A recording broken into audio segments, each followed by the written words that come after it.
کبھی کسی کو دبانا نہیں، کبھی یہ مت سوچنا یہ میرا کیا بگاڑ لے گا۔ آج لوگ کہتے ہیں غریب آدمی ہے میرا کیا بگاڑ لے گا، میرا کوئی کچھ نہیں بگاڑ سکتا، میرے پاس ٹور ہے، میرے پاس حکومت ہے، میرے پاس پاور ہے، زیادہ بات مت کرو مسل کے رکھ دوں گا، پتہ نہیں میرے نوکر ہو، اس طرح بات کرتے ہیں، نکلو یہاں سے۔ ایسے ایسے جملے استعمال کرتے ہیں لوگ کہ بندہ کانپ جائے کہ زبان پر یہ جملہ آتا کیسے ہے، میں کون ہوں یہ کہنا کیسے آتا ہے آپ کو۔ ارے میں اور آپ کچھ نہیں ہے۔ اور ایک بات یاد رکھنا، میں بہت پہلے کی بات ہے، پنجاب آیا تھا اور میں نے جملہ پنجاب سے ہی سیکھ کر گیا تھا، کمال کی بات ایک بندے کی زبان سے نکلی، پھر میں نے اس کو پکڑا، میں نے کہا ڈیفائن تو کرو یہ جملہ کیا ہے۔ اس بندے نے کمال کا جملہ کہا تھا کہ مضبوط آدمی سے نہ ڈرو، ماڑے آدمی سے ڈرو۔ تو میں نے کہا یار یہ کیا بات کر دی، کیا کمال کا جواب دیا۔ کہتا ہے مضبوط تو بدلہ لے لے گا، ماڑا بدلہ نہیں لے گا، ماڑا فریاد کر دے گا۔ ہاں، اور پھر اللہ جو ہے نا وہ کمزوروں کے ساتھ ہے، اللہ ظالم کے نہیں مظلوم کے ساتھ ہے۔ پھر ظالم پر جب وہ بدلہ لیتا ہے تو ظالم بچتا نہیں۔ تو کبھی زندگی میں کسی کی ہائے نہ لیں، پلیز زندگی ایسے گزارو کہ لوگ مجھے دعائیں دیں، مجھے بد دعائیں نہ دیں۔ میرا گھر تو بن گیا، فیکٹری تو بن گئی، کاروبار تو چمک گیا، مشہور تو میں ہو گیا ہیں، دنیا میں نام بھی ہو گیا، مگر کچھ لوگوں کو میں ذلیل کر کے آگے بڑھا، کچھ کو میں نے ان کا حق دبایا۔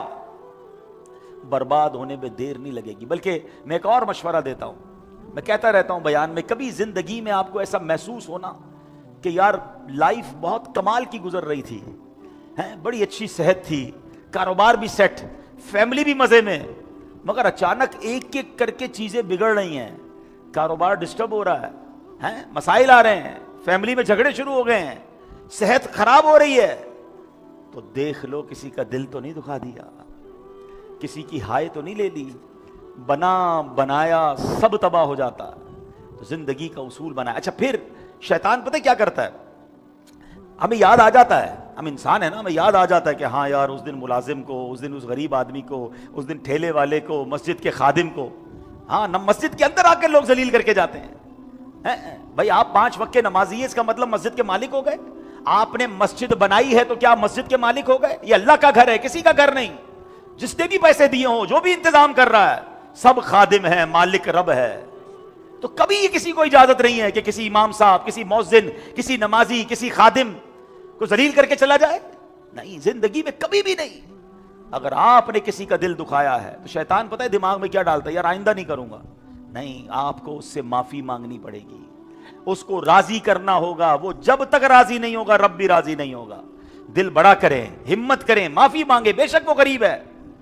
مجھے یاد ہے، بہت پرانی بات ہے، ایک بیان اسی طرح کا ہوا، بہت فیکٹری اونرز تھے اور تاجران تھے، ان میں اس موضوع پہ بیان تھا کہ کسی کا دل مت دکھاؤ، دکھایا ہے تو معافی مانگ لو۔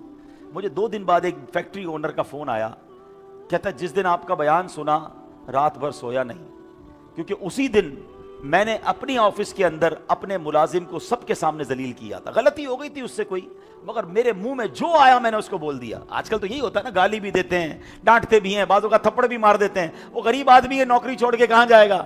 بھائی سیٹھ صاحب، وہ آپ کا نوکر ضرور ہے، مگر وہ سرکار علیہ السلام کا امتی بھی ہے، وہ اللہ کا بندہ بھی ہے، اس کا دل توڑنے کی اجازت نہیں، اپنی بیوی کا دل توڑنے کی اجازت نہیں ہے، یہ تو ملازم ہے۔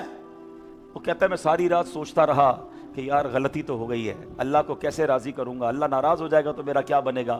کہتا ہے اگلے دن میں نے ہمت کی، تمام لوگوں کو جمع کیا، اپنے اس غریب ملازم کو بلایا اور سب کے سامنے اس سے معافی مانگی۔ کہتا اب یقین کریں اتنی سکون کی نیند آئی ہے، اتنی مجھے سکون ہو گیا ہے۔ اب میں نے کہا یہ تم نے کام کیا، اصل یہ کرنا مشکل ہے، شیطان کرنے نہیں دیتا، یاد آ جاتا ہے مگر ہمت نہیں ہوتی کہ یار میں کیسے معافی مانگوں۔ اب میں جو جملہ کہنے جا رہا ہوں نا وہ ہے تھوڑا مشکل، مگر اللہ میرے پیر و مرشد کو سلامت رکھے۔ امیر اہل سنت جیسی تربیت کرنے والا ہمیں ملا ہے، یہ اللہ کا بہت بڑا احسان ہے۔ آپ نے ایک بار مدنی مذاکرے میں وہ جملے کہے بندہ کانپ جائے، سوچ بھی نہیں جاتی تھی ادھر۔ آپ فرماتے ہیں، ہم تو یہ سمجھتے ہیں نا کہ سیٹھ ملازم کا دل نہیں توڑ سکتا، آپ فرماتے ہیں کہ اگر باپ نے اپنے بیٹے کے ساتھ زیادتی کی ہے تو باپ کو بیٹے سے معافی مانگنی پڑے گی، شوہر نے بیوی کے ساتھ زیادتی کی ہے تو شوہر کو اپنی بیوی سے معافی مانگنی پڑے گی۔ اور ایک سٹیپ آگے بڑھ کر آپ کہتے ہیں، فرماتے اگر پیر نے مرید کا دل دکھایا ہے تو پیر کو مرید سے معافی مانگنی پڑے گی۔ یہ میرا اسلام ہے۔ میں کہتا ہوں میں معافی مانگوں، میں معافی مانگوں اتنا بڑا ہو کر؟ ارے بھائی پھر سبحان اللہ اس کی تشریح بیان کی، فرمایا پیر والد اور سیٹھ کیا ہے؟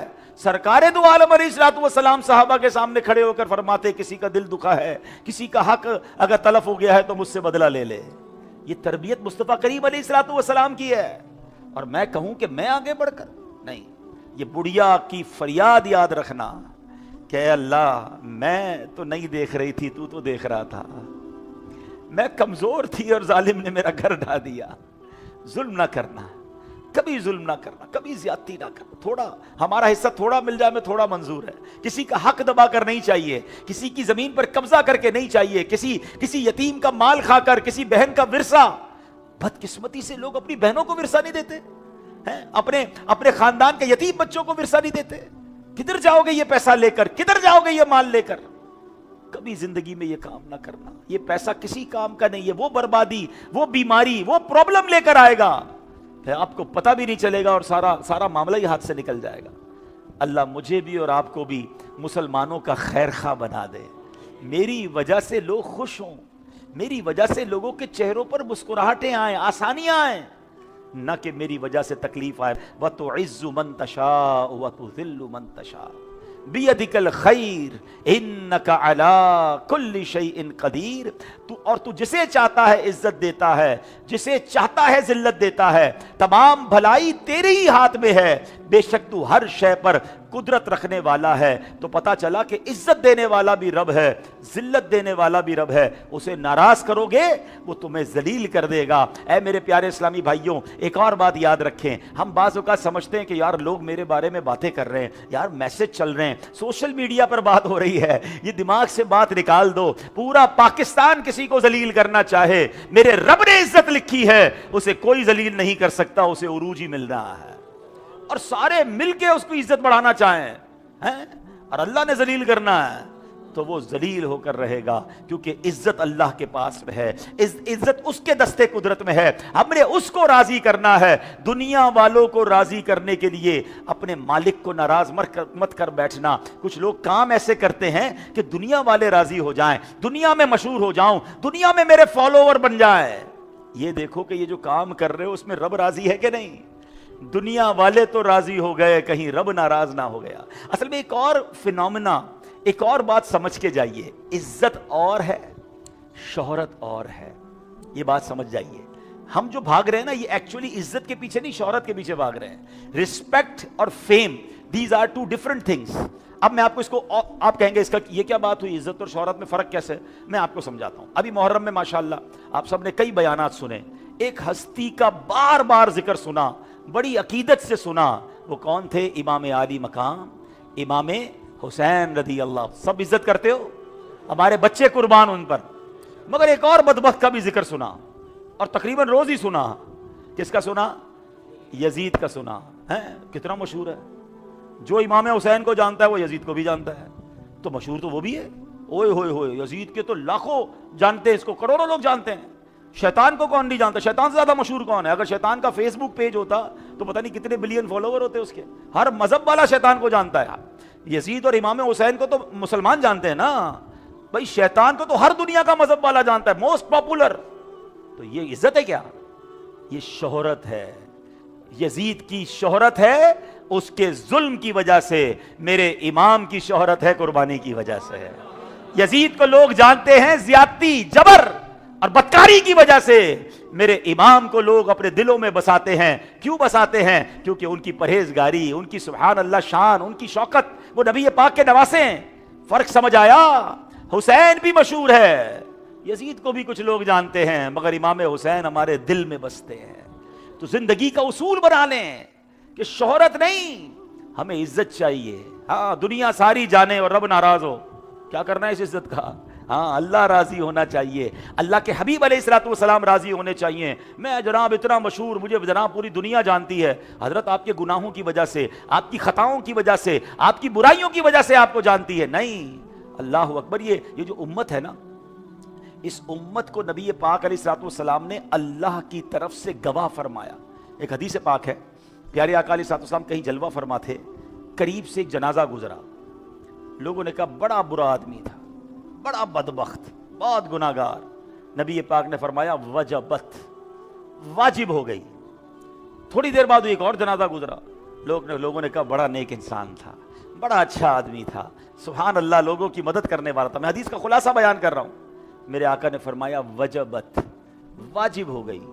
صحابہ نے کہا حضور پہلے بھی ایک جنازہ گزرا, آپ نے فرمایا واجب ہو گئی, دوبارہ گزرا, آپ نے کہا واجب ہو گئی. فرمایا جو بندہ پہلے گزرا, مرنے کے بعد لوگوں نے کہا برا آدمی تھا, تکلیف دینے والا تھا, پریشان کرنے والا تھا, برائیوں میں مبتلا تھا, اس پر جہنم واجب ہو گئی. اور ایک دوسرا جنازہ گزرا, لوگوں نے کہا کیا انسان تھا, کتنا اچھا آدمی تھا, مدد کرنے والا, نیکیاں کرنے والا. آقا نے فرمایا اس پر جنت واجب ہو گئی. اور پھر فرمایا تم لوگ اللہ کی طرف سے گواہ ہو, یعنی مخلوق خدا جس کے بارے میں مرنے کے بعد اچھی بات کرے وہ جنتی ہو جاتا ہے. اب سوچو کیا زندگی گزار رہے ہو, مرنے کے بعد اچھی باتیں ہوں گی یا مرنے کے بعد بھی میری برائیاں ہوں گی, میری برائیاں کنٹینیو رہیں گی. یہ کچھ لوگوں کو عجب شوق ہو گیا ہے, سوشل میڈیا پہ جانا ہے اور اپنا ایک تو غلط چیز دیکھی اس کو شیئر کر رہے ہیں, اس کو آگے بڑھا رہے ہیں کہ میں نے گناہ کر لیا اب تم کرو. کیا کر رہے ہو بھائی؟ آپ نے تو جو گناہ کیا اس کی توبہ کر لو گے, جو ساری دنیا آپ کی وجہ سے گناہ کرے گی, نہ کریں ایسا. تو اپنی زندگی کا یہ اصول بنانا ہے کہ اپنی زندگی ایسے گزارنی ہے کہ انشاءاللہ دنیا سے جائیں. سبحان اللہ, بزرگ کہتے ہیں نا جب تم دنیا میں آئے تھے تم رو رہے تھے, دنیا میں زندگی ایسی گزار کے جاؤ. اچھا جب ہم آتے ہیں بچہ رو رہا ہوتا ہے, لوگ ہنس رہے ہوتے ہیں, رشتہ دار مسکرا رہے ہوتے ہیں. فرمایا دنیا میں تم آئے تو تم رو رہے تھے, تمہارے آس پاس والے ہنس رہے تھے, مگر جانا ایسے کہ تمہارے چہرے پہ مسکراہٹ ہو اور لوگوں کی آنکھوں میں آنسو ہو. لوگ کہیں کہ کیا نیک بندہ چلا گیا, مگر تم مسکراتے ہوئے جا رہے ہو کیونکہ سرکار کی دید نصیب ہو رہی ہے. تو یہ بات سمجھنی ہے کہ زندگی کا ہمیں اصول کیا رکھنا ہے. عزت کہاں سے ملنی ہے؟ اللہ کی بارگاہ سے ملنی ہے. اللہ اکبر. یہ جو غیر مسلم تھے نا, یہ اللہ کو چھوڑ کر بتوں کی عبادت کرتے تھے. کیوں؟ قرآن کہتا ہے لِيَكُونُوا لَهُمْ عِزًّا, کہ وہ انہیں زور دیں, یہ تمام بت مل کر کوئی عزت دے دیں گے, مگر عزت نہیں ملی. اللہ اکبر. ادھر ادھر عزت تلاش کرنے والے کو سبحان اللہ. علامہ اقبال نے کمال کی بات لکھی نا, اگر یہ شاعر مشرق کا شعر سمجھ جائے نا کہ ادھر ادھر سجدے نہ کرو, ادھر ادھر سر مت جھکاؤ, ادھر ادھر چاپلوسیاں مت کرو. وہ کہتے نا لوگوں کی, مالداروں کی, مشہور لوگوں کی آگے پیچھے گھوموں, مجھے بھی عزت مل جائے. کمال کی بات کرتے ہیں شاعر مشرق, کہتے ہیں یہ ایک سجدہ جسے تو گراں سمجھتا ہے, اللہ کی بارگاہ کا سجدہ کرتا نہیں, لوگوں کے آگے پیچھے گھوم رہا ہے. یہ ایک سجدہ جسے تو گراں سمجھتا ہے, ہزار سجدے سے دیتا ہے آدمی کو نجات. ارے ادھر ادھر سر نہیں جھکانا پڑے گا, اگر رب کی بارگاہ میں سر جھکا لو, اسے راضی کر لو. اور یہی بات سیدی اعلیٰ حضرت نے ایک اور عشق بھرے انداز میں ہمیں سمجھا دی. اے دنیا والوں کے چکر لگانے والوں, میرے رضا کیا خوبصورت بات کہتے ہیں, کہتے ہیں کروں مدح اہل دول رضا, پڑے اس بلا میں میری بلا. کہتے میں پیسے والوں کی مدح سرائی کروں, میں مالداروں کے چکر لگاؤں, ارے اس بلا میں میری بلا پڑے, کروں مدح اہل دول رضا, پڑے اس بلا میں میری بلا. میں گدا ہوں اپنے کریم کا, میرا دین پارائے نہ نہیں. ارے میں حضور کا غلام ہوں, میرا دین کوئی روٹی کا ٹکڑا نہیں ہے کہ تھوڑے پیسے کے لیے پہلے اس کو سلام کروں, پھر تھوڑے پیسے کے لیے اس کی عزت کروں, پھر اس کے در کے چکر لگاؤں کہ یہ مجھے عزت دے دے گا. نہیں نہیں, میرا دین کوئی روٹی کا ٹکڑا نہیں کہ میں دنیا والوں کی مدح سرائی کروں. میں گدا ہوں اپنے کریم کا, میں غلام ہوں اپنے آقا کا, میرا دین پارائے نہ نہیں. تو جب بھی زندگی میں میرے پیارے اسلامی بھائیوں کاروبار کے دوران, یا کاروباری لوگ بھی بیٹھے ہیں, کبھی کبھی کوئی ڈیل آ جاتی ہے, نفع آ جاتا ہے, بندے کو جی چاہتا ہے یار سودا بڑا اچھا ہے, تھوڑا جھوٹ بولنا پڑے گا, تھوڑی ملاوٹ کرنی پڑے گی, تھوڑا سود کا کام کرنا پڑے گا, تھوڑی رشوت کرنی پڑے گی. تو یہ شعر یاد کر لینا, میں گدا ہوں اپنے کریم کا, میرا دین پارائے نہ نہیں. میرا دین روٹی کا ٹکڑا نہیں ہے کہ تھوڑے پیسوں کے لیے, کچھ لوگوں کو راضی کرنے کے لیے میں اپنے اللہ اور اس کے رسول کو ناراض کر دوں. تو بہرحال آج قرآن کے ذریعے یہ پیسج لے کر جائیں کہ عزت ساری کی ساری اللہ کے پاس ہے, عزت ملنی اس سے ہے, تو کسی اور کو نہیں, اپنے رب کو راضی کرنا ہے. زندگی ایسے گزاریں کہ اللہ راضی ہو جائے, اللہ کے حبیب علیہ الصلوۃ والسلام ہم سے راضی ہو جائیں, اور اللہ کے بندے بھی ہم سے ناراض نہ ہوں. زیادتی نہیں کرنی, ظلم نہیں کرنا ہے. اللہ اکبر. آج کل تو لوگ جھوٹی گواہی دیتے ہیں اپنے دوست کو بچانے کے لیے, اپنا کوئی مسئلہ سیدھا کرنے کے لیے, کوئی اللہ نہ کرے پیسوں کی لالچ میں کسی کے بارے میں غلط بات کر دیتے ہیں. یہ کتنا برا عمل ہے. سرکار دو عالم علیہ الصلوۃ والسلام سے پوچھا گیا کبیرہ گناہوں کے بارے میں, بگیسٹ سنز, یا رسول اللہ please tell us about big sins, کبیرہ گناہ. نبی پاک علیہ الصلوۃ والسلام نے فرمایا الا انبئکم باکبر الکبائر, کیا میں تمہیں بہت بڑے کبیرہ گناہ کے بارے میں نہ بتاؤں؟ Can I explain you about the biggest crime, biggest sin? پوچھا گیا جی حضور فرمائیے. خود ہی پیارے آقا نے پہ جواب دیا شہادت الزور, یعنی جھوٹی گواہی یہ بہت بڑا گناہ ہے. یعنی بڑے بڑے ٹاپ آف دا لسٹ اگر کوئی سن ہے تو فالس وٹنس, جھوٹی گواہی دینا. اللہ اکبر, یہ کس قدر بڑا گناہ اور کیسا عام ہو گیا ہے. آج کل چند ہزار لے کر عدالتوں میں جھوٹے گواہ مل جاتے ہیں. تو جناب جھوٹی گواہی دے کر اگلے کو مروا دیا, اگلے کو پھنسوا دیا. ہاں میں نے دیکھا تھا جج صاحب اس نے یہ کیا تھا. وہ بندہ جائے گا اللہ کی بارگاہ میں جواب کیا دے گا؟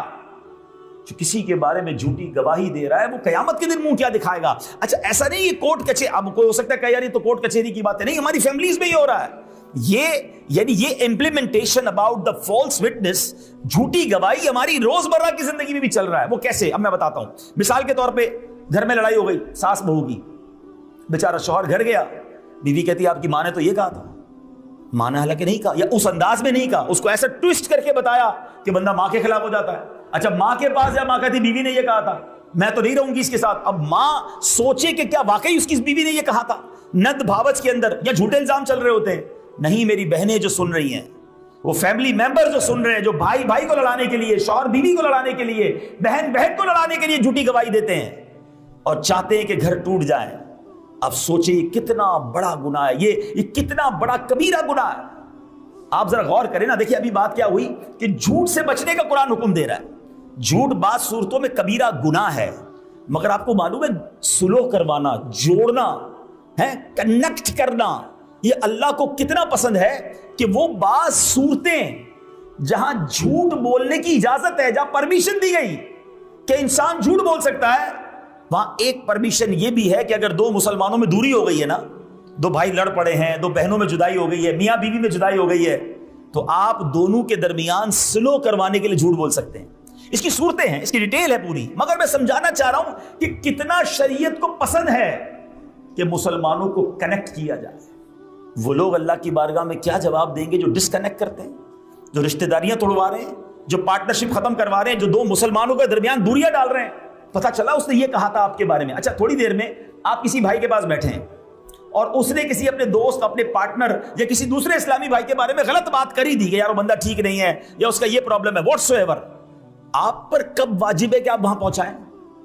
ہیں آپ کے اچھا بھائی مجھے تو مل گئی ایک بات زبردست مل گئی, اب پوری رات مزیدار گزرے گی. اس کو فون کیا, ہاں بھائی کیا حال ہے, ٹھیک ہو, میں فلاں جگہ گیا تو تمہارے بارے میں تو یہ بات ہو رہی تھی.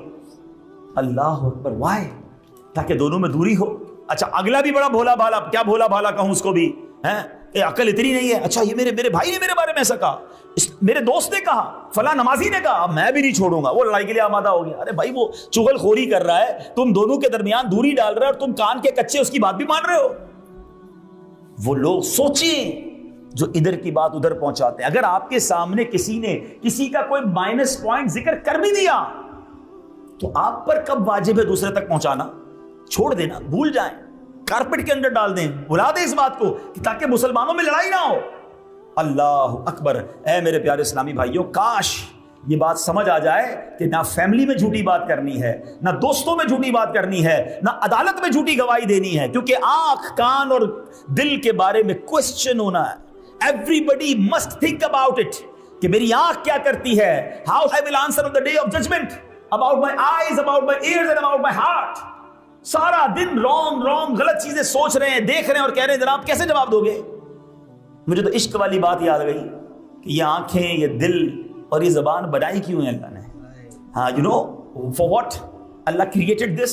ہاں پنجابی شاعر کمال کی بات لکھتے ہیں, دل یاد لئی بنایا ہے تعریف لئی زبان, دل یاد لئی بنایا ہے تعریف لئی زبان, اکھیاں بنائیاں سونے دے دیدار واسطے, اکھیاں بنائیاں سونے دے دیدار. تو اللہ نے زبان تو اپنی یاد کے لیے بنائی ہے، اپنے ذکر کے لیے بنائی، آنکھیں محبوب کے دیدار کے لیے بنائی، دل اللہ نے اپنی یاد کے لیے بنایا. اور ہمارا دل کیا سوچ رہا ہے؟ اس کو کب اس کا بڑا غرق کیسے ہو جائے، یہ پیچھے کیسے ہو جائے، اس کا کاروبار ڈاؤن کیسے ہو جائے، اس کی فیملی کیسے ٹوٹ جائے، یہ نیچے ہو جائے میں اوپر ہو جاؤں. وائی؟ کسی کا برا چاہنے سے آپ برا کر نہیں سکتے، اپنا ہی برا ہو رہا ہے. ہاں، کوئی اس دنیا میں ایسا نہیں کہ جو کسی کو نیچا دکھا کر خود اونچا ہو جائے گا، نیچا دکھا بھی نہیں سکتا. ایک بات اور یاد کر لیں، سارا ہیملٹن، سارا ٹورنٹو، بلکہ سارا کینیڈا مل جائے نا اور کسی ایک کو نیچا دکھانے کی کوشش کرے، اور اللہ نے اس کے مقدر میں عروج لکھا ہے، اس کو دنیا میں کوئی نیچا نہیں کر سکتا. وَتُعِزُّ مَن تَشَاءُ وَتُذِلُّ مَن تَشَاءُ بِيَدِكَ الْخَيْرُ. اس کا عروج ہونا ہے، اور ہم سارے مل کے کسی کو اٹھانا شروع کر دیں نا، اور کسی کے مقدر میں عروج نہیں، ذلت ہے، اس کو ذلت سے کوئی نہیں روک سکتا. تو کسی کا نیگیٹو نہ سوچیں. اور یہاں بعض اوقات دوستوں کو دوستی نبھانے کے لیے، یار ساڈا گرائی ہے، اپنے گاؤں دا ہے، اب اس کی بات تو کرنی پڑے گی، اس کے لیے جھوٹی گواہی دے دی، ہاں یہ صحیح کہہ رہا ہے، حالانکہ آپ تھے ہی نہیں ادھر. کہ کتنا بڑا گناہ ہے. سرکار دو عالم علیہ السلام فرماتے ہیں، ابن ماجہ کی حدیث، لن تزول قدم شاہد الزوری حتی یوجب اللہ لہ النار. جھوٹے گواہ کے قدم ہٹنے بھی نہ پائیں گے، اللہ پاک اس کے لیے جہنم واجب کر